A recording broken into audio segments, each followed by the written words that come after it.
So what is the fallout for the Federal Reserve? And what is the central bank's role in all of this? Steve Liesman explains.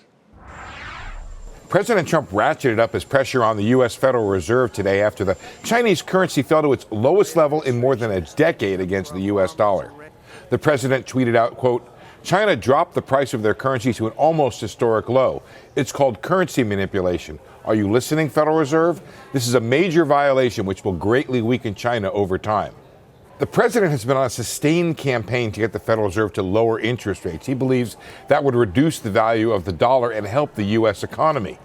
All this sets up for the potential for a deeper battle between the president and Fed Chairman Jerome Powell, whom the president appointed. Powell and almost every other Fed member have said explicitly they do not make monetary policy to affect the exchange rate. The U.S. Treasury has responsibility for exchange rate policy, not the Fed. And we don't comment in that sense on the level of the dollar. We have the responsibility for maximum employment and stable prices, and we use our tools to achieve that. Of course, we do that through changing financial conditions, and one of those is the dollar, but we don't target the dollar. In fact, the Treasury Department has a so-called exchange stabilization fund that can be used with the approval of the president to intervene to weaken or strengthen the dollar.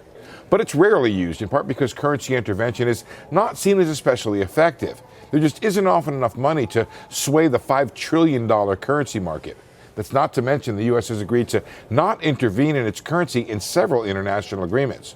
If the president does intervene, the Fed has a choice to join it and support the intervention with its own money or not. But that creates another potential flashpoint. It would present Powell with a tough choice. It would be unprecedented in recent memory for the United States to intervene on its own, that is, without the support of at least one and usually several major nations. For Nightly Business Report, I'm Steve Liesman.